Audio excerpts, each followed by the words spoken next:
Alors, on va parler de la diaspora ivoirienne spécifiquement, mais de façon générale, on pourra s'ouvrir à toute l'Afrique. Je vais tout de suite me tourner vers nos intervenants, nos panélistes. Maboula, c'est quoi la diaspora pour toi? Alors, bonjour, bonsoir tout le monde. Peut-être avant de répondre à cette question, il faudrait peut-être préciser le niveau, on va dire, adopté pour parler de ce terme. Donc, le terme diaspora est de plus en plus utilisé, galvaudé. Moi, je parle je pars d'une dimension universitaire, scientifique dans les sciences humaines. Quand on parle de diaspora, on parle de déplacement, de dispersion, d'éparpillement d'une communauté en particulier qui partirait d'un point A et qui s'établirait dans plusieurs points. C'est-à-dire que quand on parle de diaspora, l'éparpillement se fait au moins dans 2 destinations différentes. Après, ça peut être 3, après, ça peut être 1000. Et ce qui compte aussi pour la caractérisation de la diaspora, c'est que le départ n'est pas un choix. Le départ est forcé. Le départ fait suite à un conflit, une catastrophe naturelle, en tout cas quelque chose qui pousse cette communauté à quitter son lieu d'origine et à se retrouver un peu démembrée, éparpillée dans plusieurs endroits du monde. Et la diaspora implique aussi donc le maintien de liens culturels ou même de la communication, c'est-à-dire sur la base de la conscience de l'éparpillement. C'est-à-dire que si on est parti d'un point A et qu'on se retrouve dans des points B, C ou D, les points B, C et D sont en connexion, sont en conversation et savent les uns les autres, les unes les autres, l'existence d'une autre partie de cette communauté. Et ce qui relie toutes ces communautés éparpillées, c'est aussi l'espoir d'un retour vers le lieu d'origine qui souvent est mythifié, qui souvent devient idéalisé, devient fantasmé parce qu'il a été perdu et qu'il a été perdu dans des conditions difficiles. Donc, d'un point de vue scientifique, d'un point de vue universitaire, voilà la façon dont on définit ce concept de diaspora qui, à mes yeux, et c'est ça le rapport avec la première remarque que j'ai faite, qui, à mes yeux, n'est pas à être confondu avec le terme migration. La diaspora est un mouvement qui s'étend dans le temps. Et les vagues migratoires ne sont que des moments précis dans ce moment plus large et plus long de la diaspora. Donc, quand on parle de cette diaspora, aujourd'hui, on parle de la diaspora ivoirienne, il faut savoir ce dont on parle précisément, parce que ça peut tout simplement être une question, en vérité, de migration, qui est différente et qui est à distinguer de la diaspora. Merci Maboula. Je précise qu'elle est maître de conférence spécialiste de la diaspora africaine. Vous comprenez sa réponse. Elgas. Oui, bonjour à tous. Je suis ravi d'être avec vous ici à Abidjan. À la définition très scientifique et universitaire de Maboula, j'aimerais apporter une souplesse peut-être un peu plus littéraire, voire philosophique. Et je vais emprunter cette belle phrase de Salman Rushdie qui dit « L'homme n'a pas de racines, il a des pieds ». Et donc, on peut en déduire que son destin, c'est un peu le déplacement. Et l'idée de déplacement est originelle, l'idée de dispersion est originelle. Et à ceci près que la violence symbolique qui fait la condition de la diaspora, la violence symbolique du départ, c'est-à-dire la question de la contrainte, d'une certaine manière, c'est là où j'aimerais apporter une certaine forme de souplesse parce que les diasporas ont évolué. C'est-à-dire, les communautés diasporiques se sont agrandies, intégrant dans leur flux et dans leur spectre très, très large une dimension qui est une dimension aussi du choix. Maintenant, ceux qui partent ne peuvent pas être exclus des communautés de la diaspora. Donc, la définition, pour qu'elle ne soit pas trop carcérale, pour qu'elle n'emprisonne pas un espace restreint, il faudrait l'envisager dans une dimension agrandie. Et cette dimension agrandie, elle chemine finalement avec quelque chose d'assez simple, c'est tout à fait l'histoire. C'est-à-dire ceux qui étaient contraints de partir, si dans la symbolique la plus classique et hélas la plus douloureuse, ont recours au schéma analytique de l'esclavage, on ne peut pas tout à fait dire qu'aujourd'hui, les étudiants ivoiriens, par exemple, qui partent, soient dans la même logique. Mais pourtant, dans l'éparpillement général de ces points A B, C, D, ils construisent une forme de communauté. Et donc, ces communautés se bâtissent aussi sur d'autres types de trajectoires. Et il me semble très, très important de revenir sur cette question. Alors, je précise d'emblée que je ne suis pas un spécialiste de la diaspora ivoirienne. J'ai poussé parfois le vice jusqu'à étudier la diaspora africaine, mais mon terrain premier, c'est la diaspora sénégalaise. Et je pense qu'au gré de la discussion, on pourra voir l'évolution justement historique du profil démographique africain qui a des similitudes et des points communs avec des singularités qui sont propres à chaque pays. Je pense que les Sénégalais, qui sont une diaspora très, très importante, c'est parce que c'est un peuple de voyageurs, un peuple aventurier où justement le déplacement est quelque chose d'encouragé et parfaitement différent d'autres pays. Par exemple, si on prend juste nos voisins immédiats, nous, Gambien, par exemple, qui est une enclave à l'intérieur du Sénégal, c'est pas tout à fait la même chose. Donc, les conditions de départ sont aussi à évaluer en fonction des contextes politiques, géopolitiques, historiques et aussi, justement, les rapports avec les destinations. Il me semble qu'au gré de la discussion, on aura l'occasion, justement, de mettre un peu plus les pieds dans le plat et d'explorer ces concepts qui sont parfois, comme elle l'a dit, dévoyés ou galvaudés. Merci, Ega. Monsieur le consul, là, j'ai plus envie que vous nous dressiez un tableau de la diaspora ivoirienne. En termes de démographie, qu'est-ce qu'elle représente? En termes peut-être de flux financiers, si vous avez quelques données, qu'est-ce qu'elle représente? Merci beaucoup de l'opportunité que vous offrez. À leur suite, dans les différentes définitions, je vais commencer par là, qu'ils viennent de donner, s'établit justement la complexité de la question de la diaspora. Notre difficulté à nous accorder sur une définition commune, bien que les bases soient égales à un certain niveau, démontre que la notion de la diaspora reste assez complexe. Qui fait partie finalement de la diaspora? Qui n'en fait pas partie? C'est une excellente question. Revenant à la diaspora ivoirienne de façon spécifique, nous, en France, dans les fichiers consulaires, on a 40 055 Ivoiriens à Paris. On en a 2187 dans la circonscription consulaire de Lyon, ce qui en donne un pourcentage qui est quand même moins de 45 000 Ivoiriens officiellement dans les fichiers consulaires. Même si au niveau de l'OCDE, ils estiment qu'ils sont autour de 147 000 personnes. Donc, il y a encore une grande différence à pouvoir immatriculer. Alors, la diaspora ivoirienne, c'est une contribution au PIB national qui a fluctué au fil des années, mais qui généralement s'établit autour de 1,4-1,5% du PIB. Mais de façon générale, les diasporas, si on prend le terme large des diasporas, n'est pas aller à la fois la définition tout à fait scientifique ou celle littéraire, beaucoup plus ouverte des précédents intervenants, on voit que au niveau de cette diaspora ivoirienne, normalement, les diasporas contribuent de façon générale, dans tout ce que j'ai pu lire, autour de 4% minimum des PIB nationaux. En Côte d'Ivoire, la contribution de la diaspora, elle est en ce moment, je crois bien, en deçà de 1,5% du PIB. Donc, quand même, c'est une contribution qui n'est pas négligeable, mais qui est améliorée.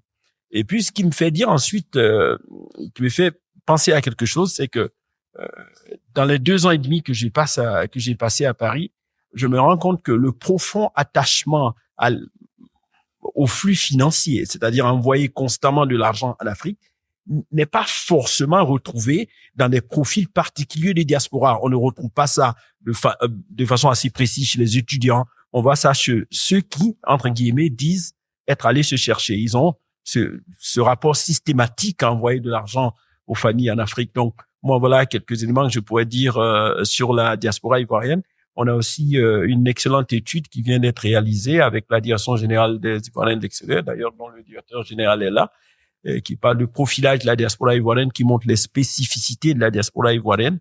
Donc, c'est assez important. Moi, pour ma part, je suis très tolérant sur la définition de la diaspora. Si je m'en vais leur dire aujourd'hui que c'est seulement ceux qui ont été pourchassés, bon, je pense qu'ils vont avoir une autre compréhension, ou bien qui ont été obligés de partir de la question de la diaspora. Mais je vais plus loin. L'Union africaine estime que ceux qui constituent la diaspora sont ceux qui ne sont pas sur le continent africain. Ils estiment que l'Afrique est un grand bloc et on ne peut pas s'appeler diaspora quand on est à l'intérieur du continent africain. l'Union africaine estime que la diaspora doit résider en dehors du continent africain parce qu'elle est sortie de ce qu'on appelle le grand bloc, en fait, le grand bloc de l'Afrique. Donc, on peut continuer dans les définitions et je me rends compte que les définitions vont nous créer énormément de conflits dans la compréhension et de la complexité de la question de la diaspora. Voilà la petite introduction que je voudrais faire. Je pense que là où on s'accorde, c'est le fait qu'on quitte son pays pour être dans un autre pays. Au moins, on s'accorde sur ce point-là. C'est déjà pas mal. Elgas, tout à l'heure, monsieur le consul a parlé d'argent qu'on envoie aux familles. Ça, voilà. C'est un sujet très intéressant. Comment on se représente la diaspora? On va dire les benguistes. Comment on se les représente vu qu'on parle de la France? Disons les termes.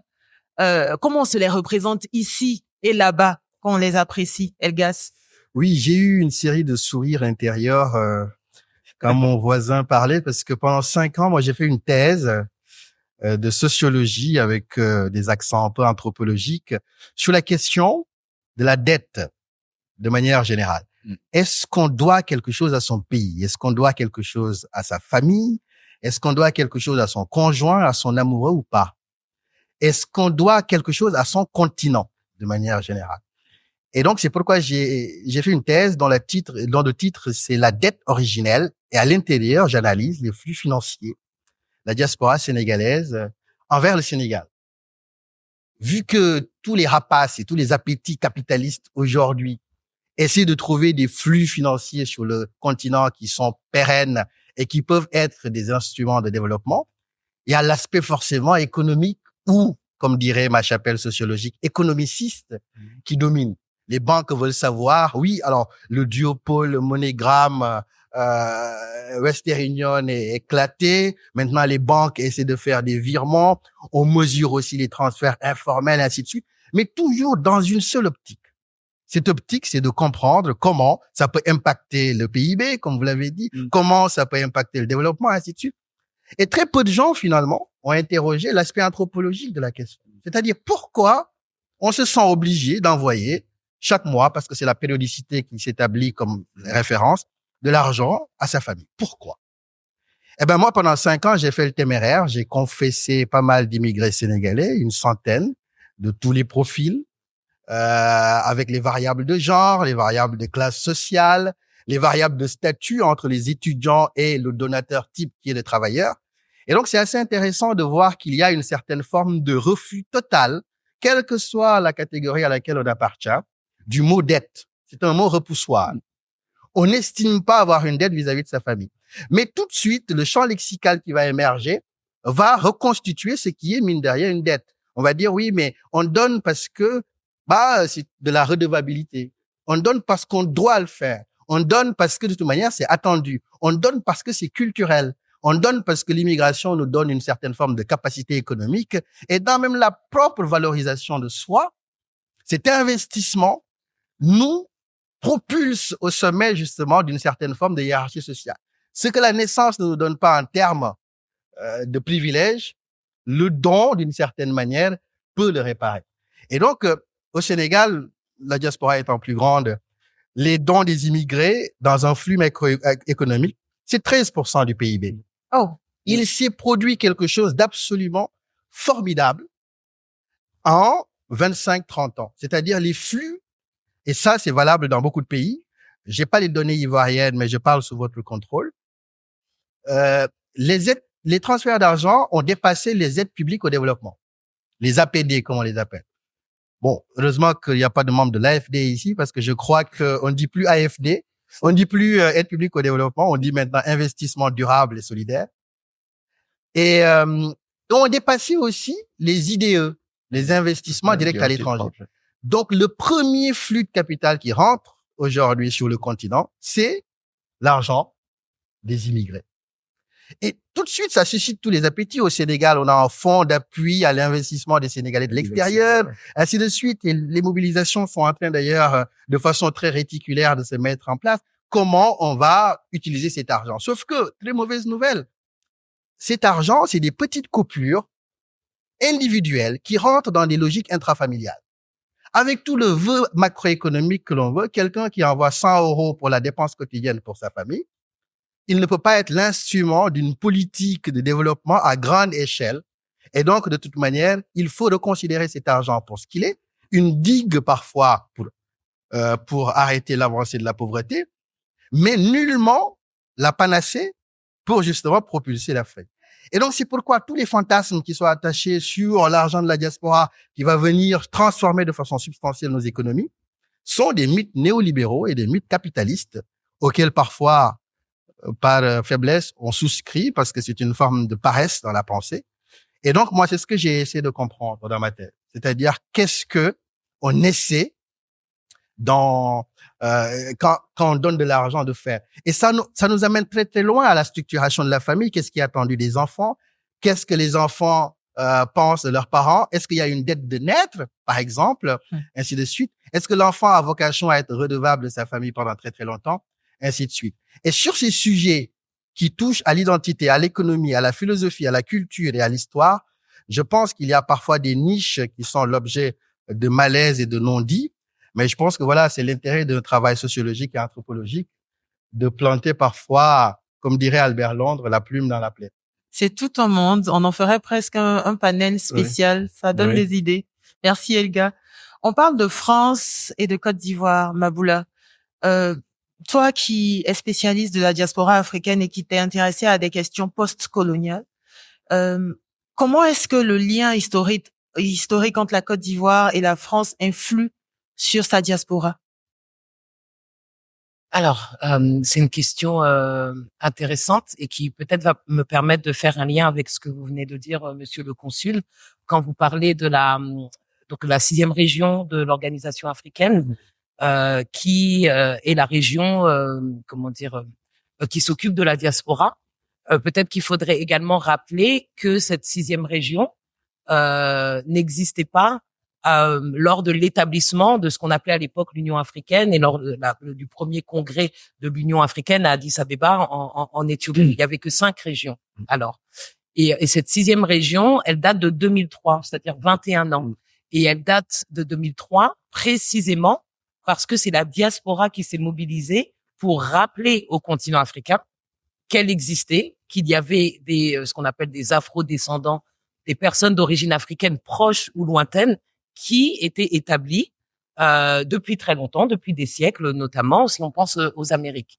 Donc on voit très bien que ces questions de définition qui peuvent évidemment nous entraver, qui peuvent empêcher, qui sont complexes, elles sont quand même nécessaires puisque ce sont ces questions qui peuvent être épineuses et difficiles qui, parfois, parviennent à changer même les institutions. Et là, on parle d'une institution africaine et panafricaine littéralement. Donc ça, c'était le premier point.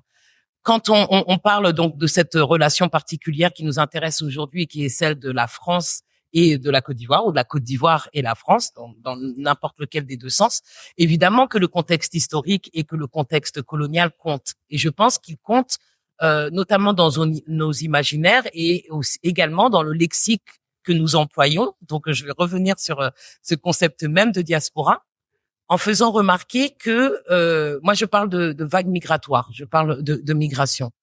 Et étant franco-ivoirienne, d'ailleurs, j'aurais quelques mots à dire à Monsieur le Consul après la rencontre. Donc, franco-ivoirienne, c'est-à-dire que je ne suis pas née en Côte d'Ivoire, que je n'ai jamais vécu en Côte d'Ivoire, mais que je suis enfant d'immigrés qui sont venus s'installer en France hexagonale, ce qui me place dans une catégorie particulière. J'ai les 2 nationalités. Je suis née ivoirienne, je suis devenue jeune française, et je suis devenue française parce qu'on appelle, la France appelle ça par réintégration. C'est-à-dire que j'ai eu droit à la nationalité française précisément parce que mes parents étaient nés en Côte d'Ivoire au moment où la Côte d'Ivoire était une colonie française. Donc, je détaille cette histoire pour montrer les liens historiques qui ont des conséquences juridiques aujourd'hui encore. Donc, étant née en France, ayant grandi en France et étant la fille d'immigrés ivoiriens nés avant 1960, j'ai pu devenir française. Mais à l'origine, j'étais née d'Ivoirien, même à l'étranger, et donc j'étais née ivoirienne. Donc le lien entre la France et la Côte d'Ivoire est un lien historique, est un lien colonial. Et ça, le fil de ma pensée était que je voulais tirer, c'était dire quand on pense à la France exclusivement et qu'on pense aux vagues migratoires françaises, on parle des Français de l'étranger, que ce soit au niveau du vote, que ce soit au niveau, je sais pas moi, social, culturel, politique. On parle des Français à l'étranger. On ne parle pas des Français de la diaspora française dans le monde. Donc, j'attire l'attention de tous et de toutes sur cet usage de qui, on va dire, quelle nationalité ou quel peuple se retrouve en situation de diaspora. À qui on va penser quand on parle de diaspora et à qui on ne pense pas lorsque l'on veut appliquer, utiliser, instrumentaliser cette notion de diaspora. Donc, pour moi, l'histoire est importante et j'ai peut-être un point que j'aurais dû évoquer lors de ma première prise de parole, toujours d'un point de vue peut-être étriqué, strict, universitaire et entravant. Les diasporas n'existent et ne perdurent que parce que il y a pour elles une impossibilité d'intégration dans ce qu'on appelle les sociétés d'accueil. C'est-à-dire qu'à partir du moment où il y a un mouvement de départ, pour que la diaspora perdure et elle perdure dans le temps, c'est qu'il y a un problème dans le nouvel endroit au sein duquel ces communautés vont vont s'établir et vont se reproduire. Donc, si on utilise ce terme, j'ai l'impression qu'il faut aller jusqu'au bout. Et si on tient à utiliser ce terme, il va falloir aussi peut-être explorer, interroger la situation pour les Ivoiriens d'origine ou pour les Africains en général, parce que la diaspora met aussi au défi le modèle de l'État-nation. Avec la diaspora, on n'est pas dans la nation, on est dans l'internationalisme, dans le transnationalisme. La question de l'ivoirité, est-ce qu'on dit la sénégalité, je sais pas, Elgas. On peut inventer. On peut l'inventer, inventons-le aujourd'hui à Abidjan. Enfin, tous ces termes-là n'ont pas de sens quand on parle de la diaspora. On est juste quelqu'un d'une communauté qui a des liens transnationaux avec les autres membres de sa communauté qui sont dispersés à travers le monde. Donc, voilà, ça répond peut-être, Orphélie, à ta question sur la relation. Ça va même plus loin. Oh, ça va plus, désolé. Non, c'est bien, en fait. Sur la relation, en tout cas, entre la Côte d'Ivoire et la France. Et s'il existe une diaspora ivoirienne en France, il existe des problèmes d'intégration de ces personnes d'origine ivoirienne, proches ou lointaines, en France. Et donc ça, il faudra en parler.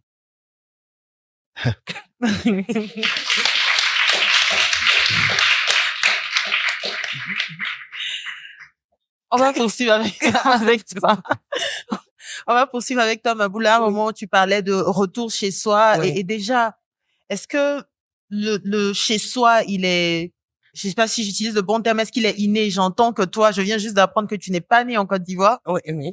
Tu n'es pas né en Côte d'Ivoire et tu as un autre chez toi finalement. Donc, le retour chez soi, on parle de retour. Quand on parle de retour, ça veut dire qu'on retourne dans un endroit qui nous appartient, d'où on vient. Donc, ce chez soi, là, comment on le définit finalement pour quelqu'un dans ta posture? Alors là, Orphélie, c'est vraiment une question très, on va aller encore plus loin dans la philosophie et dans l'abstraction peut-être, mais c'est une question très importante et c'est une question qui renvoie à la complexité qui a déjà été évoquée par mes deux voisins liée à cette notion de diaspora. Avec la question, c'est celui de départ. La question de départ et la question du départ. Une fois qu'on part, est-ce qu'on peut revenir? Est-ce qu'on revient? Et si on parvient à revenir, dans quelles conditions pouvons-nous revenir? À quoi? Qu'est-ce qui a changé? Qu'est-ce qui a changé du lieu de départ et qu'est-ce qui a changé de nous-mêmes et de nos expériences? Il y a la question individuelle et évidemment, il y a la question collective. Quel est ce chez soi? Quel est ce lieu d'origine? Donc, dans mon cas, puisque tu m'as posé la question personnellement, la Côte d'Ivoire, est-ce qu'elle m'appartient? Est-ce que la Côte d'Ivoire m'appartient du fait de mon ascendance, puisqu'elle appartient à mes parents automatiquement par le sang, par la filiation, elle reste mienne. J'ai un passeport ivoirien renouvelé, j'espère qu'il sera renouvelé. Un clin d'œil. Mais ça fait 22 ans que je l'ai pas renouvelé. Donc est-ce que cette nationalité va être comment dire, qui est régie par la loi, qui est régie par le droit? Voilà, est-ce qu'elle survit aux années? Est-ce qu'elle survit à la non-résidence à la Côte d'Ivoire? Et ensuite, il y a encore une fois des moments différents. Mon parcours n'est pas celui d'une migration. Si j'effectuais une migration, c'est si je revenais. Est-ce que c'est un retour? Est-ce qu'on retourne à un endroit où on n'a jamais été? Donc, si je décide, pour des raisons qui me sont propres, qui sont personnelles, qui peuvent être historiques, qui peuvent même être politiques, je décide de maintenir cette connexion avec la Côte d'Ivoire. Quel droit ai-je face à cette Côte d'Ivoire? Qu'est-ce que les Ivoiriens et les Ivoiriennes ont à dire de ma peut-être légitimité ou illégitimité en tant que Ivoirienne d'origine née à l'étranger? Est-ce que la Côte d'Ivoire m'appartient? Est-ce que la Côte d'Ivoire ne m'appartient pas? Est-ce que la Côte d'Ivoire m'accepte? Est-ce qu'elle ne m'accepte pas? Qu'est-ce que la France a à dire dans toutes ces questions? Et qu'est-ce que j'ai individuellement à dire à ce sujet? Et est-ce que mon point de vue ou mes opinions ou mes désirs personnels ont voix au chapitre? Est-ce qu'ils comptent au final? Ou est-ce qu'il s'agit d'histoire? Est-ce qu'il s'agit de droit? Est-ce qu'il s'agit d'imaginaire et de fantasme? Donc, quel est ce chez-soi? Ça dépend. Pour des personnes comme l'immigration ivoirienne, on va dire post-coloniale, des personnes qui ont quitté la Côte d'Ivoire sont venues s'installer en France. Ces personnes ce sont elles-mêmes qui ont effectué ce déplacement. Et le retour, il peut être assez simple une fois qu'on règle les questions économiques, les questions personnelles. On est né quelque part, on veut revenir à cet endroit. Ça, c'est le cas le plus simple. Si on prend mon cas, moi, je suis à une génération de la Côte d'Ivoire. C'est-à-dire qu'il n'y a pas de lien direct. Ce sont mes parents. Si on prend cette diaspora qui est ma spécialité universitaire, celle des Amériques, et qui a été tout à l'heure mentionnée par Elgas, là, on parle de personnes qui sont parties à partir du XVIe siècle et pas de la Côte d'Ivoire, puisque la Côte d'Ivoire n'existait pas en tant qu'État-nation. D'accord? Donc, ces personnes qui sont parties à partir du XVIe siècle dans le cadre de la traite négrière transatlantique, encore une fois, quel est leur droit sur ces nations, ces États-nations africains qui ont été créés à partir de, on va dire, la fin du 19e siècle et début du 20e siècle et qui n'existaient pas au moment du départ. Et c'est ces mêmes personnes qui vont notamment faire pression sur l'organisation de l'Afrique unie pour créer cette catégorie diaspora, cette 6e région du continent.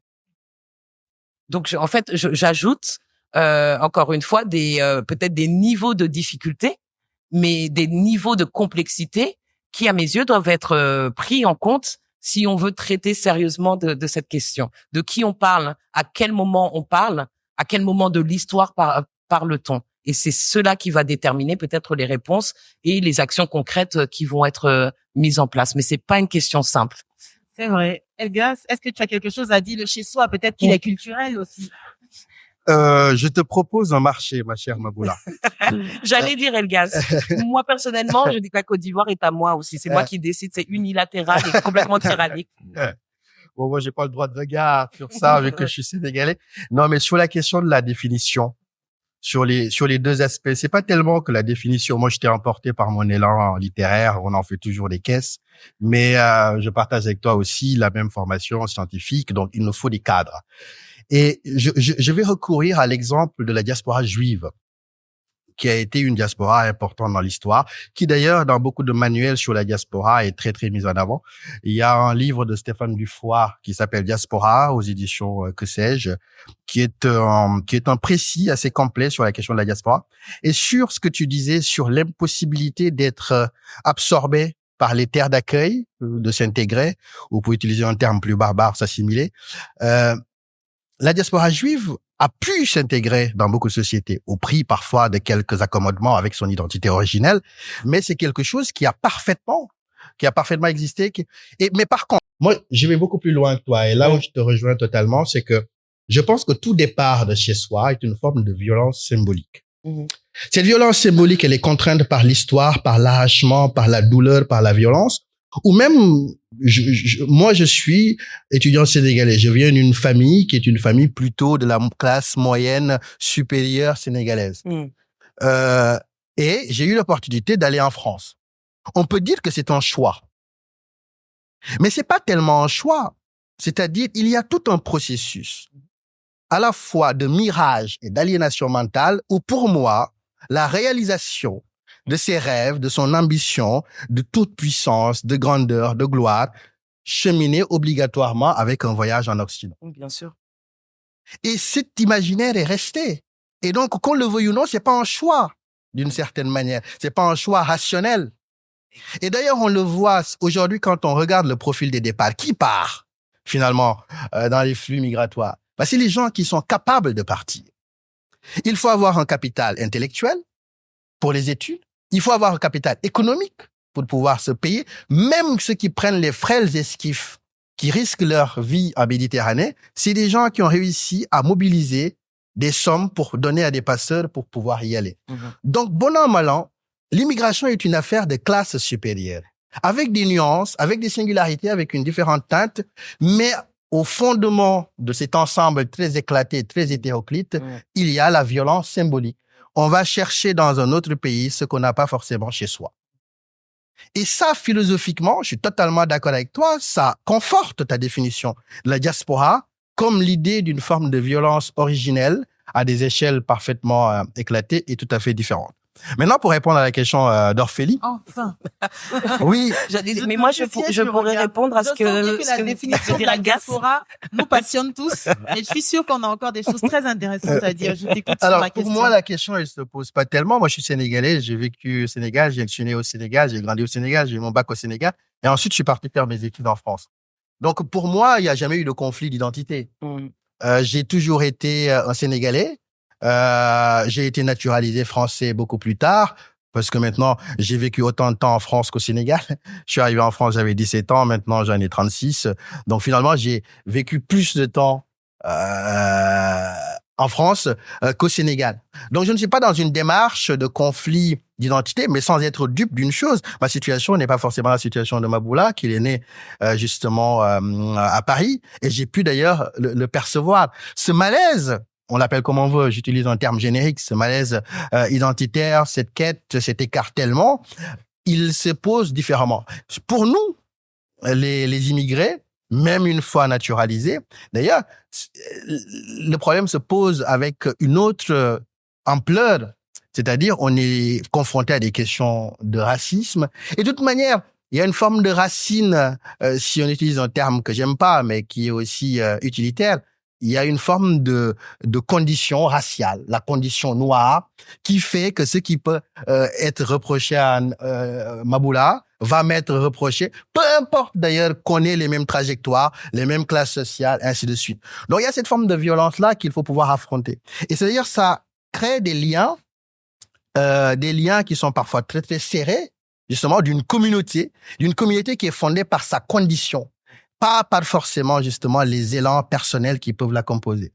Et donc, pour autant, si j'ai plus ou moins réglé à moindre échelle mes problèmes identitaires, en tout cas pour l'immédiat, je veux dire, je comprends parfaitement que pour d'autres, ça se pose avec beaucoup plus de gravité et beaucoup plus, justement, d'urgence. Et moi, je suis très heureux de venir en Côte d'Ivoire. Je me sens aussi un tout petit peu ivoirien. Et si jamais, dans votre générosité, vous voulez me donner un passeport ivoirien, je le prends volontiers. Moi, avec vous, j'aimerais avoir peut-être des éléments plus concrets. Vous avez donné un chiffre, un peu moins de 45 000 Ivoiriens qui se trouvent en France. Est-ce que vous avez un peu les données des raisons pour lesquelles partent la plupart du temps? Lorsqu'on regarde de façon générale, on va encore dire, j'utilise le terme générique, mais nous, de toute façon, nous, on parle d'Ivoiriens de l'extérieur. Donc, c'est aussi important à retenir. Nous, on parle des Ivoiriens de l'extérieur. Lorsqu'on regarde les Ivoiriens de l'extérieur, il y a plusieurs profils. Il y a ceux qui étaient partis à l'époque pour étudier. Il y a ces personnes qui sont restées, qui ont créé ensuite d'autres générations de personnes plus ou moins attachées à la Côte d'Ivoire, qui sont encore là. Mais depuis un certain moment, ce que l'Europe appelle la vague migratoire, qui n'est pas vraiment une vague migratoire, parce que c'est à mettre en perspective par rapport au nombre de personnes qui partent en Europe, c'est pas, les Africains ne partent pas essentiellement ne quittent pas essentiellement le continent africain. Tout le monde le sait, 80% des migrations sont faites de façon régulière. Il y a à peine 20% des migrations qui ne sont pas régulières. Dans cela, l'Afrique n'est pas en première position des migrations vers l'Europe. Non, c'est pas les Africains qui sont plus nombreux dans ce genre de voyage. Mais ce que nous, on a constaté aussi, c'est que pour ce que l'Europe appelle les vagues migratoires, ce n'est plus des profils de personnes qui ont des niveaux intellectuels assez avancés. Ce n'est plus cela que nous avons, malheureusement. À l'époque, on avait des profils des minimum à l'époque, on avait des personnes qui avaient le minimum, la licence lorsqu'elles voyageaient. Aujourd'hui, on n'a pas cela. On a des personnes de tous les profils. Et puis, dans ce que moi, je vois aujourd'hui, dans les demandes qu'on voit, c'est quand même des personnes qui sont d'un niveau intellectuel beaucoup plus bas que par le passé. Donc, c'est pas les mêmes vagues migratoires. Donc, elles n'ont pas les mêmes intérêts, n'ont pas les mêmes attachements, n'ont pas les mêmes réactions par rapport à la France. Mais il y a une idée qui est centrale, qui demeure. Et cette idée, je vais lancer quelques pics. Cette idée, elle persiste. Les gens ont l'intime conviction qu'en allant vers l'Europe, ils vont résoudre une partie de leurs problèmes. Et c'est assez bizarre, parce que ça les met dans une position où, à chaque fois qu'ils sont en Europe, c'est comme s'ils ont développé, pour beaucoup d'entre eux, je le dis, un sentiment de supériorité vis-à-vis de ceux qui sont sur le continent africain. Et moi, je le vois. J'assume. Moi, je le vois à travers les demandes. Si quelqu'un vous demande un visa qui est d'origine africaine ou est d'origine ivoirienne, il a besoin d'un certificat d'hébergement. C'est pas moi qui le dis, c'est le décret qui fixe les conditions d'entrée en Côte d'Ivoire. L'Ivoirien de cette origine est offusqué qu'on veuille lui demander le certificat de nationalité parce qu'il estime qu'on doit aller regarder dans son document, voir qu'il est né à Trècheville et en déduire automatiquement qu'il n'a pas besoin de certificat d'hébergement.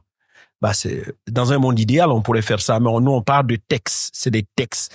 La loi est très claire là-dessus. Voilà les différents documents qu'il faut avoir. Et dans énormément des cas, j'ai énormément de difficultés de compréhension avec beaucoup de personnes de notre communauté qui estiment que c'est un abus que de leur demander, par exemple, un certificat d'hébergement. Je pense qu'il y en a qui sont dans la salle et se le connaîtront. Moi, ce que je vais dire surtout sur ces différentes questions, c'est que les profils ont vraiment varié. Aujourd'hui, on a affaire à une catégorie d'Ivoiriens qui restent fondamentalement attachés à la Côte d'Ivoire, qui sont partis de façon beaucoup plus récente par rapport aux autres générations, mais qui n'ont pas raté l'idée selon laquelle c'est toujours l'Europe qui constitue l'Eldorado. Cette idée est quasi présente. Et lorsque les personnes décident de partir, comme le disait un de mes amis, Serge Daniel, qui disait, lorsque les gens se mettent dans la mentalité des départs, quoi que vous fassiez, la personne est convaincue que l'objectif doit être atteint, donc le voyage doit être effectué, quels qu'en soient les coûts. Donc, on n'a pas vraiment affaire au même profil d'immigration. Moi, j'ai pas aujourd'hui les mêmes vagues d'immigration qu'il y a 20, 25 ans, quand nous, on allait à Londres, etc. C'est pas les mêmes profils migratoires qu'on a aujourd'hui. De ce qu'on observe, on a des personnes de l'extérieur, donc on va dire de la diaspora, puisqu'on parle de la diaspora. Quand ça arrive au pays, il y a ce sentiment-là qu'ils considèrent avoir plus de compréhension, une meilleure analyse de la situation que ceux-mêmes qui sont sur le territoire. Souvent, on a l'impression qu'il y a il y a une déconnexion, on est un peu déphasé. Et je parle des artistes ici, mais tu pourras peut-être élargir, mais souvent, on a des écrivains qui arrivent et qui commencent à dénoncer la politique et dire que ceux qui sont sur place sont un peu trop heureux, qui ne sont pas assez engagés. C'est vraiment des exemples que je conçois sur ton regard sur cette représentation que parfois la diaspora peut se faire de son pays d'origine et de ces gens qui sont là sur place. Oui, c'est dans ma bouche que vous voulez manger votre piment. Non, c'est une question qui est une question importante. Donc, je pense qu'il faut éviter toute forme de légèreté et de subjectivité absolue pour être le plus délicat et le plus factuel possible. C'est-à-dire, dans un monde idéal, tous les regards seraient départis de complexes d'infériorité, de complexes de supériorité, ainsi de suite. Mais il y a les faits, d'une certaine manière. Il y a les faits. Vous savez, entre un Abidjanais ou un habitant d'un village reculé des profondeurs, les perceptions ne sont pas forcément les mêmes. Il y a parfois un sentiment urbain, citadin, qui relègue parfois la ruralité. On connaît la même chose en France. Les fameux ploucs, les fameux pecnos, les gens du Nord que les Parisiens méprisent parfois. Je veux dire, c'est une réalité qui est assez universelle. Et les incompréhensions ont un foyer parfois qui est un foyer insoluble. Maintenant, sur la question des artistes et la question des écrivains particulièrement, C'est-à-dire, il ne faut pas aussi se mentir, il faut qu'on essaie de se dire la vérité. Si l'Europe continue à être une forme d'Eldorado pour beaucoup de gens, ça traduit une forme d'échec aussi des gouvernements africains. Il ne faut pas tourner autour du pot 10 000 ans. Je veux dire, il y a un désenchantement post-colonial, et si on doit situer toutes les responsabilités, on doit situer les responsabilités d'ordre colonial et parfaitement aussi les responsabilités d'ordre post-colonial de gouvernements qui ont failli, d'embryons d'États qui sont devenus des États, des potentats, des États justement complètement brinque-ballant. Et la réalité qu'on voit dans la sous-région, je veux dire, elle dit justement des échecs. Et tant qu'on ne prend pas la responsabilité de regarder ça en face, on pourra continuer à dire c'est l'Eldorado, mais parce que c'est l'Eldorado pour beaucoup de gens. C'est-à-dire, ils préfèrent parfois aller vivre dans des conditions parfaitement terribles, atroces, que de rester parfois chez eux. Et donc, on peut essayer de leur faire la morale et tout là, et ça marche pas. Et ce qu'on essaie de faire, tout ce que la littérature a fait, tout ce que le cinéma a fait, tout ce que, je veux dire, des arts visuels ont fait, c'est de déconstruire le mythe de l'Eldorado. Pour quel résultat? Pour un résultat qui est maigre et famélique. Parce que finalement, les gens se disent, oui, ok, mais moi j'ai envie quand même d'y aller. Et parce que tous ces chemins de mort parfois, pour des miraculés, c'est une forme de renaissance aussi. Donc il y a au fondement de la migration quelque chose de l'ordre de la... Et les artistes, pour venir aux écrivains, il y a un aspect important, c'est-à-dire toute la littérature francophone qui a eu une forme d'audience internationale de manière générale et qui a eu une portée, qui a été fondatrice, peu ou prou a été édité en France. Vous prenez les grands noms de la littérature africaine. Très peu ont eu une gloire qui était parfaitement africaine. C'est-à-dire, c'est en bout de course que l'Afrique vient justement être le sanctuaire de leur réussite comme un triomphe. Prenons 3 exemples. Il y a un auteur que moi j'aime particulièrement, qui est un auteur de présence africaine qui s'appelle Mongo Betty. Mongo Betty a écrit, quand il était très jeune, il avait 25 ans, fringant, un bouquin qui s'appelle Ville cruelle. Pour Ville cruelle, il a pris un pseudonyme qui s'appelait Esaboto. Et donc déjà, il fustigeait la colonisation dans ces livres-là. Vous regardez tous les livres de l'époque, Ferdinand Oyono qui est Une vie de boy, Le vieux nègre et la médaille. Vous regardez aussi un livre important, un classique africain de Cheikh Hamidou Kane qui s'appelle L'aventure ambiguë, ainsi de suite. Vous prenez, on pourrait parler dans le local de l'étape, Bernard Dadier, Un nègre à Paris. Toutes ces satires-là ont eu comme fief Paris, ont été édités dans une langue qui n'était pas une langue africaine. Donc forcément, le lectorat africain, il se sent exclu parfois. Et c'est pourquoi on a instruit le procès des auteurs et des artistes comme étant parfaitement des aliénés. Et la reconnexion, elle n'est pas imminente quand ils rentrent chez eux, parce qu'ils ont tendance à être parfois rejetés. Et hors des cercles élitistes assez restreints, finalement, ils n'ont pas de grande portée. Les écrivains africains sont beaucoup plus lus dans la diaspora en France que dans leur pays. Et c'est leur grand drame, d'ailleurs. Et d'ailleurs, ce mouvement retour-là, et quand ils sont là-bas, et forcément, ils ont un regard décalé, ils sont sortis justement de la communauté, ils ont un regard parfois plus libre, et puis les artistes aussi, c'est la dissidence. Tout acte de création est un acte justement de dissidence, que ce soit le chant, ainsi de suite, c'est la dénonciation. Vous dites les artistes, mais regardons les rappeurs qui ne sont pas forcément sortis, qui ne sont pas partis ailleurs. Ici, critiquent vivement, vertement aussi, leur société pour des tares dites culturelles, pour des malversations financières, ainsi de suite. Donc, moi, je serais beaucoup plus nuancé que ça.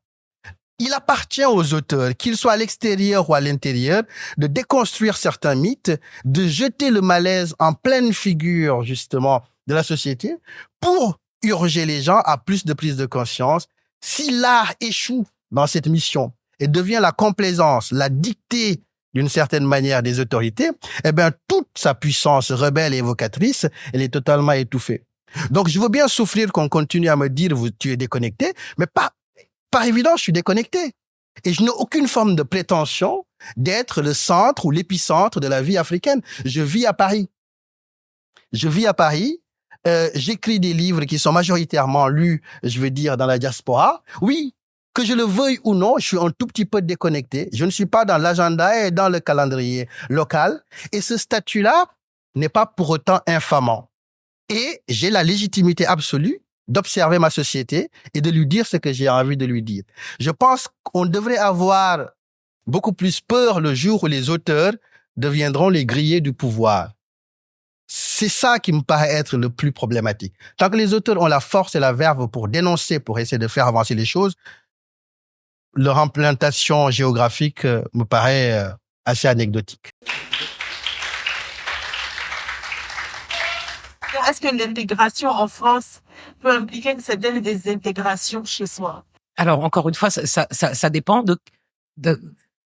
Oui, d'accord. Donc, ça dépend de quelle génération d'immigrés on parle.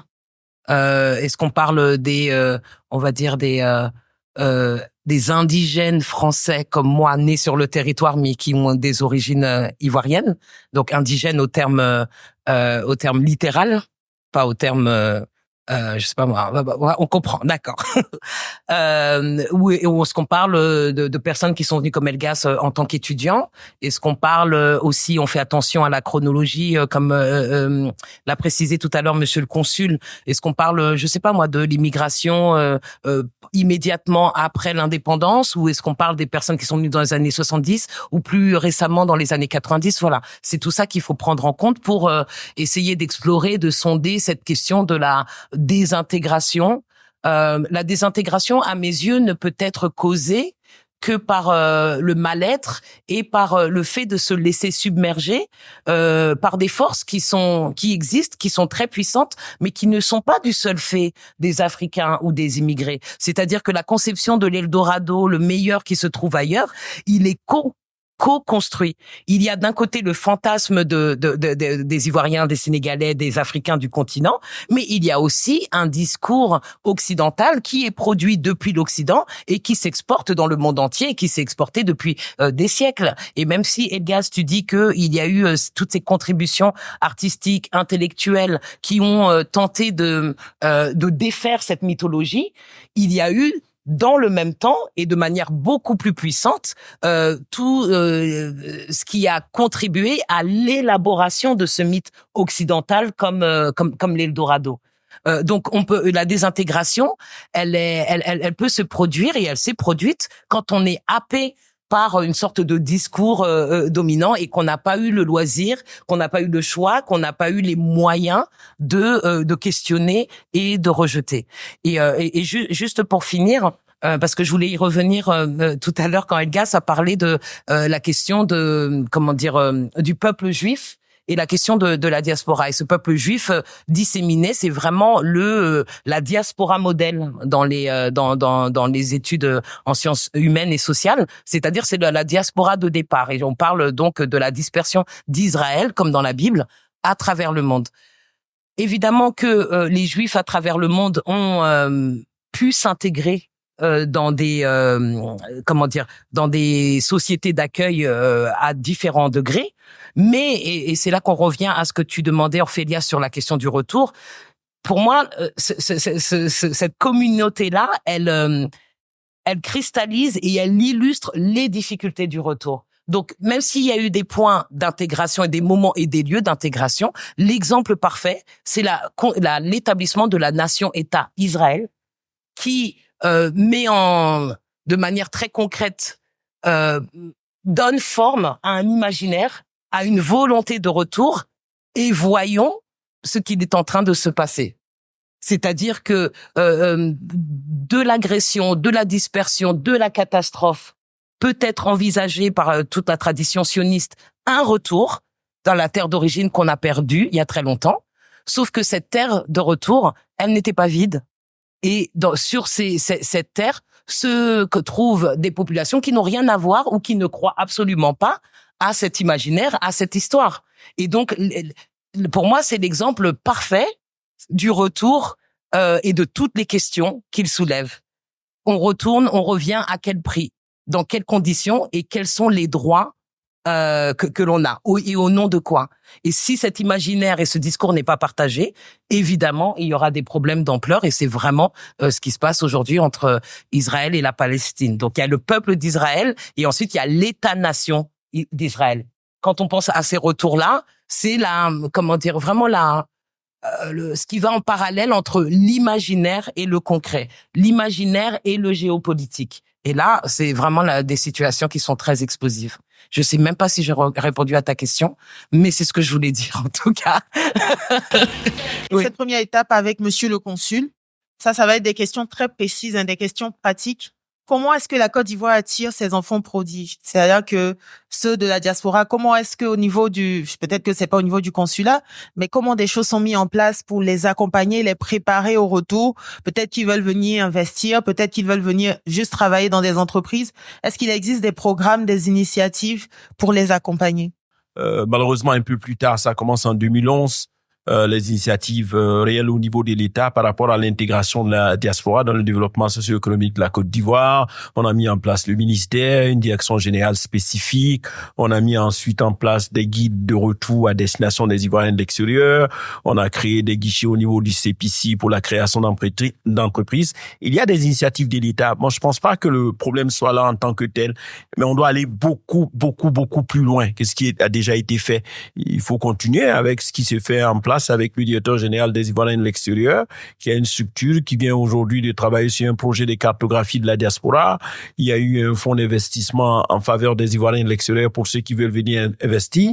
Il y a des recrutements qui se font sur appel à candidature. Moi, je pense que c'est très bon, les recrutements par appel à candidature, parce que ça permet d'aller au niveau de la diaspora et puis de choisir le meilleur talent pour qu'ils viennent travailler au profit de l'État. On a recruté énormément de personnes dans ce domaine, mais moi, je pense que il y a d'autres choses à faire. Et puis moi, comme on l'a fait la semaine dernière à Paris, on fait généralement des propositions à l'État pour certains secteurs où on pense qu'on est un peu à la traîne, notamment sur l'investissement. Il faut aller beaucoup plus loin au niveau de l'investissement, continuer, ouvrir certains examens ici aux Ivoiriens de l'extérieur. Et puis, il y a une question fondamentale. Je vais terminer sur cela. La Côte d'Ivoire n'admet pas la double nationalité. Elle peut être un frein quand même à la réintégration des Ivoiriens de l'extérieur de retour. Donc, c'est un élément important à tenir, dont il faut prendre en compte, qu'il faudrait prendre en compte. Ouais. Est-ce que vous organisez parfois des rencontres de ce type où on écoute les membres de la diaspora, leurs problématiques? Est-ce qu'on a ce genre d'activité là qui s'organise? Bien sûr, même aujourd'hui à Paris, on a un événement sur d'ailleurs le logement. D'ailleurs, je t'ai invité à cet événement, dont je vais participer en vidéo tout à l'heure à cet événement qui est sur l'investissement dans le domaine de l'immobilier. On reçoit aussi énormément des stagiaires de la diaspora pour pouvoir leur permettre de comprendre ce qui se passe dans le travail de consulaire, dans le travail de la diplomatie, ce qui se fait essentiellement en interne, ce qu'on fait. Et puis, on fait des rencontres régulières avec des artistes de la diaspora pour essayer de comprendre ce qui se fait. On va faire bientôt des expositions de certains peintres ivoiriens. Il y a énormément d'initiatives en ce qui concerne les ambassades et les consulats vis-à-vis de la diaspora ivoirienne, mais il faut comprendre qu'il y a plusieurs formes de diaspora. Les talents sont multiples et divers. Il faut pouvoir intégrer chacun des talents dans les processus qui se mettent en place. Moi, il y a juste un élément que je dois dire pour terminer. Je vais le dire encore. Je comprends souvent les déceptions, les difficultés d'intégration lorsque les personnes reviennent en Afrique. Ce n'est pas qu'on le prend avec légèreté. Mais moi, j'ai besoin aussi que les gens comprennent que rien ne se fait facilement.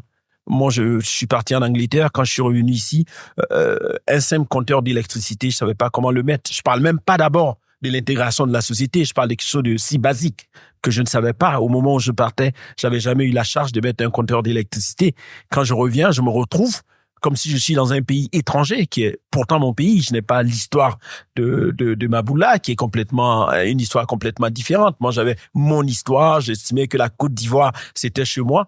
N'empêche que quand je reviens, j'ai plus de repères. J'ai pas les meilleurs amis que j'avais. J'ai tout perdu. J'ai l'impression d'avoir tout perdu. C'est un recommencement. Donc, il faut que la diaspora, elle se mette en tête que lorsqu'elle va revenir, oui, elle peut rencontrer des défis. Mais ces défis ne constituent pas des freins des États. Ces défis peuvent constituer des freins d'individus à l'intérieur de la société, mais c'est ensemble qu'on met fin à ces différents défis. C'est pas en relâchant, en disant qu'on retourne. On retourne où? aujourd'hui dans une société occidentale qui, dans les notions qui commencent aussi, je veux pas parler de droitisation, mais en tout cas, il y a quand même un petit recul en Europe. Il faut pouvoir en tenir compte et puis prendre en compte les différentes diasporas, quelles qu'elles soient, dans le développement de nos États. On ne peut pas faire sans ces diasporas. On ne peut pas juste les ignorer. On doit leur offrir une opportunité aussi d'un retour. Alors, merci à chacun de nos intervenants. On n'a pas fini. On va se tourner vers le public. J'ai vu tout à l'heure Monsieur Devant qui voulait absolument intervenir. Ça le brûlait là. Est-ce qu'on peut lui donner un micro? Et juste après lui, on va prendre d'autres interventions, peut-être des questions, des témoignages aussi des expériences de personnes de la diaspora, les difficultés peut-être qu'elles rencontrent, les avantages aussi dont elles ont bénéficié. Monsieur, n'hésitez pas à vous présenter. Monsieur Gaoussou Karamoko, directeur général des Ivoiriens les Sérieux, précédemment directeur de la diaspora, on va dire ça comme ça. Alors, il y a trois choses sur lesquelles je vais intervenir. La première, c'est la diaspora, qu'est-ce que c'est? Et quand on a écouté madame, j'avoue qu'on allait de complexité en complexité, au point qu'à la fin, il y a le risque de partir d'ici sans se dire ce que c'est finalement la diaspora. Et ça, c'est deux. De deux, la notion de science a collé à la définition de diaspora. C'est-à-dire, quand on dit que c'est une définition scientifique, on exclut d'office, et c'est ça le péché à mon avis, la relativité. Le principe de la science, c'est sa relativité. Elle est vraie parce qu'elle est relative. Par conséquent, la définition de la diaspora, il faut la relativiser aussi. C'est en cela que je suis un peu en phase avec votre voisin. À mon avis, on peut simplifier les choses, bien que les choses paraissent si complexes. Et pour les simplifier, il faut dissocier l'État de la nation. Dès l'instant où on dit citoyen ivoirien de l'Est sérieux, je me définis comme membre de l'État de Côte d'Ivoire, hors de la Côte d'Ivoire. Quand on dit diaspora ivoirienne, on sous-entend l'attachement émotif que j'ai avec le pays d'origine, mais avec lequel j'ai même peut-être perdu la nationalité. De sorte que il y a deux consciences qui sont pas en conflit, mais qui sont en rapport. Une conscience émotive qui me rattache à une nation, qu'elle soit virtuelle comme les Juifs, et puis une conscience rationnelle qui est juridique, qui me renvoie à l'État. Donc, soit je me définis par rapport à l'État, en ce moment je suis national de l'extérieur, soit je me définis par rapport à une conscience sociologique, et je me dis membre de la diaspora ivoirienne. Je vous donne des illustrations. On vient de faire le forum de la diaspora ivoirienne 2024. Et parmi les invités, il y a des Ivoiriens de l'extérieur, et puis il y a des membres de la diaspora ivoirienne au sens large du terme. Je vous donne l'illustration juste de quelqu'un qui est député italien. Donc je dis bien qu'il est député italien, qui siège au Parlement italien, mais qui est invité au forum de la diaspora ivoirienne et qui partage son expérience d'enfant de Côte d'Ivoire parti en Italie. Et quand il parle, ce n'est pas l'Ivoirien qui parle, même si sociologiquement c'est l'Ivoirien qui parle, c'est plutôt l'homme de la diaspora issu de la Côte d'Ivoire qui parle. De mon point de vue, on peut simplifier les choses comme ça, en partant de la nuance entre l'État et la nation, et d'ici appartient à la nation. Ça, c'est la conscience émotive. Alors, je relève la diaspora. Si je me considère comme membre de l'État hors du pays, en ce moment-là, je me considère comme un national qui est parti. Et comment? Sumaro, justement. Je crois que c'est tout l'intérêt de la question juive, en fait. Parce que la question juive, ça veut dire en d'autres termes, une nation hors d'un État. J'appartiens à une nation, mais cette nation-là, elle est en dehors de l'État. Ça, c'est la première chose que je voulais préciser. La deuxième chose, si je reviens à monsieur, je sais pas le nom, monsieur Edgar, je crois, je suis très sensible à ce que vous avez dit, sauf un petit point qui me titille un peu l'esprit. Quand vous dites que les diasporas sénégalaises contribuent et que vraiment c'est des contributions qui sont presque domestiques, qui ne rentrent pas forcément dans l'économie, et vous indiquez que ça, enfin pas dans l'économie, mais l'économie productive, c'est plutôt du social, et que par conséquent ça peut être considéré comme quelque chose qui vient lutter contre la pauvreté, mais qu'on ne peut pas l'évaluer en termes d'impact aussi efficace sur une économie. Et vous estimez après que ce serait peut-être pas pertinent d'en faire un indicateur réel parce que ça n'a pas cette forme d'indicateur de puissance sur l'évolution de l'économie. Alors, la question que j'allais poser, c'est est-ce qu'il est impossible, parce que moi, c'est le défi que j'ai et c'est ce qui m'intéresse surtout, est-ce qu'il est impossible de muer cette contribution des diasporas qui est pratiquement sociale en une contribution économique productive réelle comme des agents pleins de développement qui prennent des parts dans des marchés, qui investissent dans des entreprises, qui créent des sociétés. Est-ce que c'est pas une hypothèse qui est envisageable? Elgas va retenir la question. Ouais. On va en prendre 3 autres à la file. On va les enregistrer et notre panel va y répondre parce que juste après, on a une autre activité. Et je m'arrête là. Hein. Merci beaucoup. Bonjour à tous, Bakary Meïté, je suis ancien joueur de rugby professionnel et ancien capitaine de l'équipe de rugby de Côte d'Ivoire. Je voulais revenir sur les propos de Maboula tout à l'heure, avec qui je partage pas mal de choses parce que je suis dans le même cas. Je suis fils d'immigrés ivoiriens, né français, et je voulais qu'on approfondisse sur cette place que nous on occupe et savoir qui on est actuellement en fait. Est-ce que moi je suis considéré comme un fils d'immigré? Est-ce que je suis considéré comme un fils de la diaspora? Est-ce qu'il y a une distinction à faire? Ma place dans la société ivoirienne, je fais souvent le lapsus en disant j'aimerais revenir au pays, alors que je suis pas né dans ce pays et que je suis né en France et qu'aujourd'hui je suis dans le même cas que Maboula, j'ai un passeport qui est périmé, donc monsieur le consul, décidément, prenez bonne note. Mais vraiment, la question, elle est là, c'est de savoir quelle est notre place à nous, enfants d'immigrés, qui souhaitent revenir dans un pays qui n'est, à l'état civil, pas le nôtre, mais dont on partage les origines, notre place dans la société française aussi. Moi, j'ai pas mal de gens qui me demandent, qui me posent la question de savoir si je suis né en Côte d'Ivoire, parce qu'ils ont la sensation que je suis né en Côte d'Ivoire, parce que j'entretiens un lien très étroit avec la Côte d'Ivoire. Et donc il y a tout ça. Donc j'aimerais qu'on puisse approfondir cette question tout simplement. Merci beaucoup. Maboula, tu retiens la question, c'est pour toi. On prend 2 autres questions. On a monsieur devant. Bonjour à toutes et à tous, Malik Diabaté. Alors je vais être rapide. Il y a un mouvement beaucoup plus global qu'on observe avec des pays, notamment le Bénin ou le Ghana, qui font appel, qui ont décidé des journées ou des années, comme on appelle le Year of Return, et qui font appel donc à même pas à leurs nationaux, à des gens, des personnes qui seraient afro-descendantes, qui seraient partout à travers le monde, en leur demandant ou facilitant leur retour dans ces pays-là, en donnant même la nationalité souvent, qui est une nationalité, on va dire, en griffe parallèle parce qu'ils n'ont pas forcément le droit de vote ou tous les droits que les nationaux ont. Qu'est-ce que vous pensez de ces mouvements-là qui sont en train de s'opérer et qui permettent assez aux gens à travers le monde entier de pouvoir revenir dans les pays africains sur la base de leurs liens séculaires millénaires souvent, parce que le président Benoît, notamment, il est parti au Brésil pour pouvoir faire ces annonces-là en disant qu'il ouvrait la nationalité à des personnes qui pouvaient prouver qu'ils avaient un lien avec le Bénin, même s'ils sont civils et séculaires. Qu'est-ce que vous en pensez? Merci. Une femme et on termine. On a une main levée de femmes. Je pense que c'est bon, on va enchaîner. De toutes les façons, la modératrice est une femme, donc c'est pas grave. On va y aller.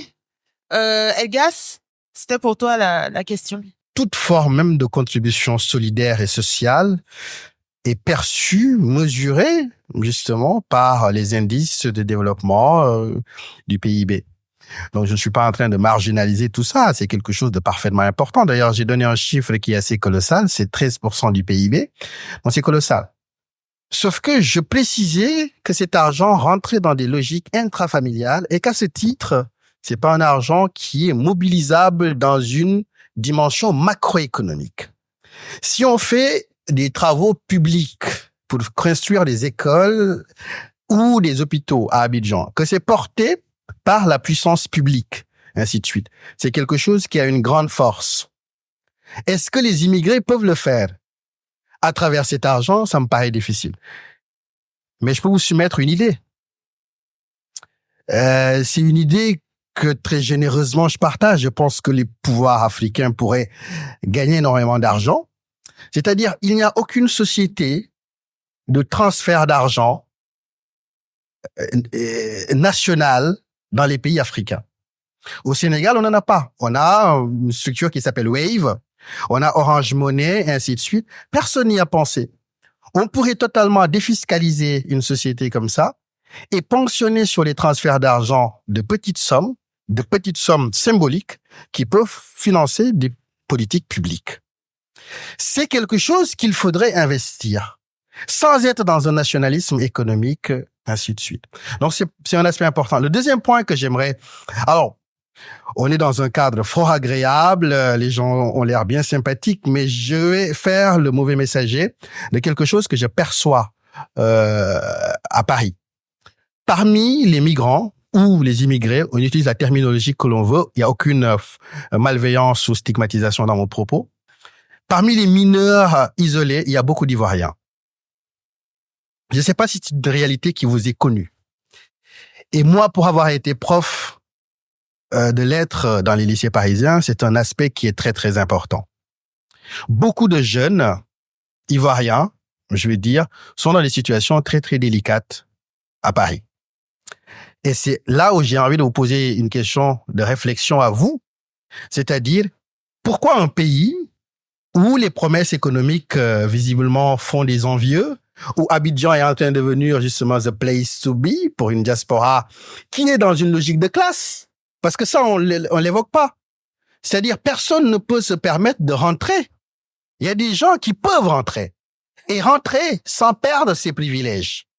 Et c'est quelque chose d'extraordinaire. C'est pourquoi d'ailleurs ceux qui rentrent font partie du haut du panier. Et donc, on ne pourra pas différer la question des tensions de classe à l'intérieur de la diaspora. Et je donne un exemple pour terminer. Quand Emmanuel Macron a reçu à l'Élysée le président ghanéen, il y a quelques années, grand faste dans les jardins de l'Élysée, magnifique, et toute la petite classe élitiste africaine qui était là faisait des selfies, costumes bien sanglés. On disait que c'était les happy few qui avaient réussi.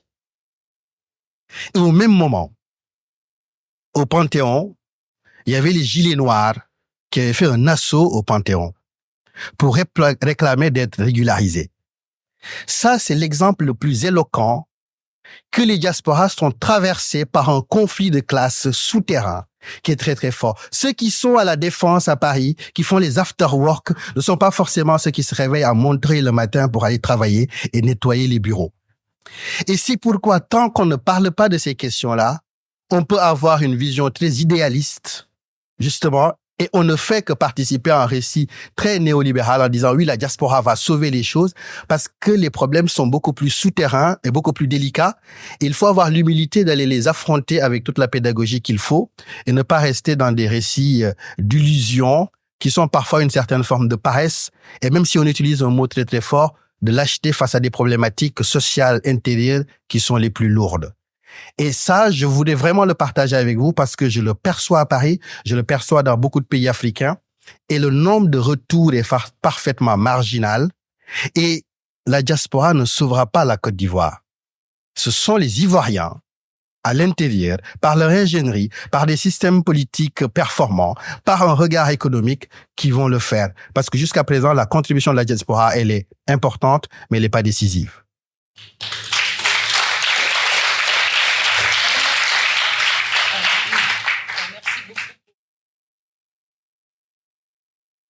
J'ai l'impression que... Ok, c'est bon, ça va. C'est bon. Et c'est Donc en fait, j'ai pas de réponse toute faite à apporter, évidemment, hein, comme vous avez compris la façon dont je fonctionne depuis tout à l'heure. Mais je pense que vous comme moi, on fait partie de la génération imprévue.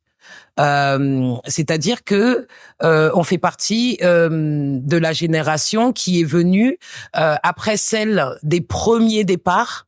Donc de la Côte d'Ivoire vers la France, le moment où la question du retour elle se posait de manière très concrète, le moment où les personnes qui venaient en France ont sincèrement cru qu'ils allaient rentrer au pays, jusqu'à ce que, enfin je sais pas moi, je me souviens au moment de décès, la période du rapatriement des corps, jusqu'à ce que arrive le moment où les personnes décédées ont commencé à également être enterré en terre française hexagonale. Et donc, quand je parle de la génération imprévue et de la génération qui est encore en construction, comme si nous étions le fruit, la matérialisation du non-retour, ou peut-être du non-retour permanent, ou peut-être du retour non envisagé, comme le vôtre ou peut-être le mien, c'est-à-dire ceux qui ne sont pas nés en terre africaine et qui veulent maintenir ce lien avec la nation. Là, c'est vraiment la nation et l'État-nation ivoirien tel qu'ils ils existent aujourd'hui et qu'on n'avait pas envisagé. Donc, tout est ouvert, même si j'ai pas de réponse. C'est à nous d'imaginer la place qu'on veut occuper. C'est à nous de réclamer peut-être la place ou ce qui nous est dû. C'est à nous d'être un peu peut-être des perturbatrices, des dissidents, parce qu'on nous avait pas envisagé. Mais même si on nous a pas envisagé, même si on nous a pas prévu, il se trouve qu'on existe. Et comme on existe, on va faire ce qu'on veut. Et il n'y a pas de règles et on va créer des règles. Donc je ne sais pas ce qu'on va faire, mais je sais qu'on peut faire, mais ça dépend de nous parce qu'on n'était pas prévu. Voilà, et qu'on peut appartenir à plusieurs espaces en même temps et c'est tout. C'est comme ça. Donc on a la dernière question. Oui. Donc oui, voilà. Donc la dernière question c'était par rapport aux politiques menées par le Ghana et le Bénin et des politiques mémorielles qui accueillent, qui disent accueillir les membres de la diaspora mais plus ancienne. C'est vraiment un appel à cette diaspora de l'Atlantique noir ou des Amériques, en tout cas les descendants des personnes qui ont été réduites en esclavage. C'est pas une question nouvelle. Elle est présente. Les politiques sont nouvelles. Si on regarde encore une fois les États-nations, de toute façon le Ghana comme le Bénin sont des États-nations plutôt récent historiquement, mais dès sa fondation, le Ghana, dès 1957, il bénéficie de l'accès au pouvoir de Kwame Nkrumah, qui était un panafricaniste, qui avait étudié au Royaume-Uni, qui avait étudié notamment aux États-Unis et dans ce qu'on appelle les HBCUs, Historically Black Colleges and Universities, les universités noires, et qui avait été très influencé par Marcus Garvey et l'UNIA, Universal Negro Improvement Association, qui prônait déjà depuis les années 1910 un retour vers la terre africaine. Et donc l'étoile que l'on retrouve, l'étoile noire que l'on retrouve sur le drapeau ghanéen, instauré sous Kwame Nkrumah, premier ministre et premier président du Ghana à partir de 1957, est une référence directe à Marcus Garvey, à Miachoud Garvey, à Jacques Garvey et cette UNIA-là. Donc, on voit bien que, même si aujourd'hui on parle de 2024, on voit bien que on est revenu rapidement à 1957. On est revenu au début du XXe siècle avec Marcus Garvey, l'UNIA, ces Jamaïcains qui s'installent aux États-Unis et qui veulent faire la promotion, une sorte de promotion d'un panafricanisme radical dès le début du XXe siècle. Donc c'est pas nouveau. L'instauration de ce qui s'appelait la Black Star Line était, entre autres, parce que c'était pas son seul but, était d'organiser, de transporter les Noirs des Amériques vers le continent africain, qui est le continent d'origine, très lointain, une origine très lointaine, mais une origine quand même, et en ciblant particulièrement le Libéria. Et pourquoi le Libéria? Parce que des Africains américains étaient revenus au Libéria à partir du 19e siècle. Je crois que l'indépendance du Libéria, c'est 1847 ou 1848.